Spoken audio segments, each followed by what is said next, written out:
మన స్కూల్స్కి వచ్చేటటువంటి అన్ని రకాల గ్రాంట్స్కి సంబంధించినటువంటి బ్యాంక్ అకౌంట్ డీటెయిల్స్ కొత్తగా మనకి వచ్చినటువంటి లీప్ యాప్లో బ్యాంక్ డీటెయిల్స్ అన్నీ కూడా అప్డేట్ చేయాల్సి ఉంటుంది. ఈరోజు మన వీడియోలో లీప్ యాప్లో మన స్కూల్కి సంబంధించి రిలీజ్ అయ్యేటువంటి అన్ని గ్రాంట్స్ పడే బ్యాంక్ అకౌంట్స్ యొక్క డీటెయిల్స్ని ఎలా అప్డేట్ చేయాలనే విషయం గురించి మనం ఒకసారి ఈరోజు మన వీడియోలో చూద్దాం.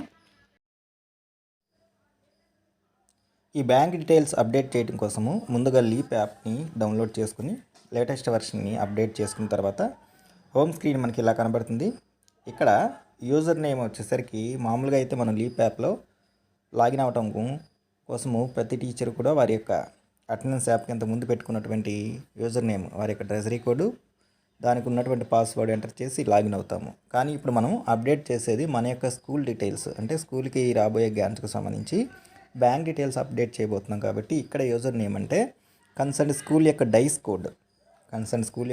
కోడ్, పాస్వర్డ్ వచ్చేసరికి ఇంతకుముందు సిఎస్సి సైట్లో మార్క్స్ ఎంట్రీకి సంబంధించి మనం డైస్ కోడ్కి సెట్ చేసుకున్నటువంటి పాస్వర్డ్, అంటే యూజర్ నేమ్ వచ్చేసరికి ఏమో డైస్ కోడ్కి సెట్ చేసుకున్నటువంటి పాస్వర్డ్ అది ఎంటర్ చేసి లాగిన్ అనే ఆప్షన్ ద్వారా ముందుగా మనం యాప్లోకి లాగిన్ అవ్వాలి.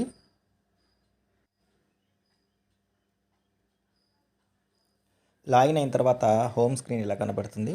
ఈ బ్యాంక్ డీటెయిల్స్ అప్డేట్ చేయడం కోసము మనకి మెనూలో స్కూల్ అని చెప్పేసి ఆప్షన్ ఉంది. ఈ స్కూల్ అనే ఆప్షన్ని సెలెక్ట్ చేసుకోవాలి.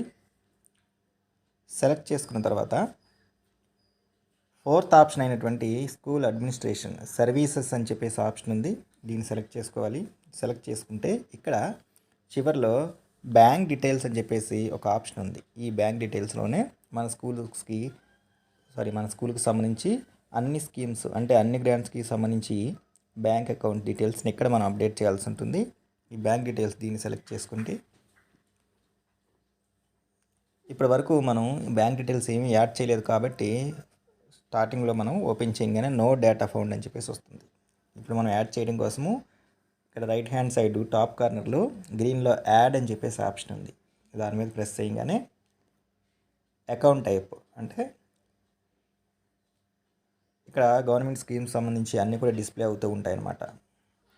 మన బడి మన భవిష్యత్తు, PM SHRI, SMC, cluster school account, సమగ్ర శిక్ష, ఎస్ఎన్ఏ, స్కూల్కి ఎవరైనా డోనర్స్ వాళ్ళు కనుక డొనేట్ చేస్తే ఆ అమౌంట్కి సంబంధించినటువంటి అకౌంట్ డీటెయిల్స్, ఇవన్నిటికి సంబంధించినటువంటి బ్యాంక్ డీటెయిల్స్ని ఇప్పుడు మనం అప్డేట్ చేయాలి. సో ఫస్ట్ మన బడి మన భవిష్యత్తు, అంటే ఇంతకుముందు నాడు నేడుగా మనం పిలిచేటటువంటిది ఇది.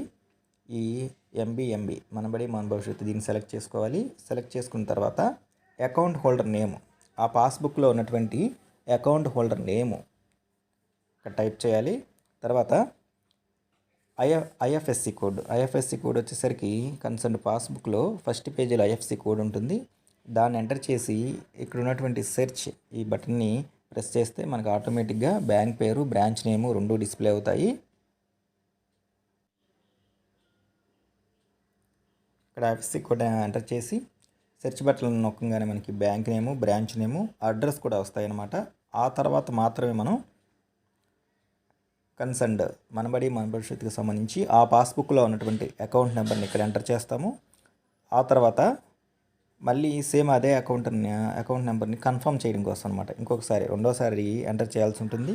సేమ్ ఇక్కడ ఎంటర్ చేసినటువంటి అకౌంట్ నెంబర్ని మళ్ళీ ఇక్కడ ఎంటర్ చేసి దాన్ని కన్ఫర్మ్ చేసి సబ్మిట్ అనే ఆప్షన్ మీద మనం ప్రెస్ చేయాలి. సబ్మిట్ అనే ఆప్షన్ మీద ప్రెస్ చేస్తే అకౌంట్ డీటెయిల్స్ యాడెడ్ సక్సెస్ఫుల్లీ అని చెప్పేసి మనకి డిస్ప్లే రావడం జరుగుతుంది. ఈ విధంగా ఫస్ట్ ఎంబీకి సంబంధించి మన డీటెయిల్స్ యాడ్ చేయొచ్చు. నెక్స్ట్ సెకండ్ వచ్చేసరికి మనకి పిఎంశ్రీకి సంబంధించి కూడా సేమ్ ఇదే ప్రాసెస్ ఫాలో అవుతాము. సెలెక్ట్ చేసుకుంటాము అకౌంట్ హోల్డర్ నేమ్ ఇచ్చేసిన తర్వాత సేమ్ ఇక్కడ ఐఎఫ్సి కోడ్ ఎంటర్ చేస్తాము. తర్వాత సేమ్ సెర్చ్ కొట్టంగానే bank name, branch name, address వస్తాయి. మళ్ళీ సేమ్ ఇక్కడ కూడా అకౌంట్ నెంబరు, మళ్ళీ అకౌంట్ నెంబర్ ఇంకొకసారి కన్ఫర్మ్ చేస్తాము. తర్వాత సబ్మిట్ చేస్తాము. ఈ విధంగా రెండో స్కీమ్కి సంబంధించి పిఎంశ్రీకి సంబంధించి కూడా డీటెయిల్స్ యాడ్ చేస్తాము. నెక్స్ట్ తర్వాత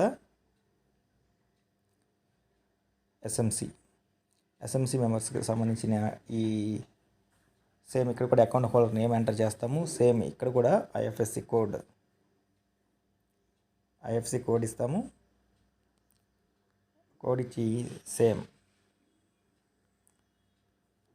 సెర్చ్ చేస్తే bank name, branch name, address వస్తాయి. తర్వాత ఎస్ఎంసికి సంబంధించినటువంటి పాస్బుక్ యొక్క అకౌంట్ నెంబర్ ఎంటర్ చేస్తాము. మళ్ళీ దాన్ని కన్ఫర్మ్ చేస్తాము.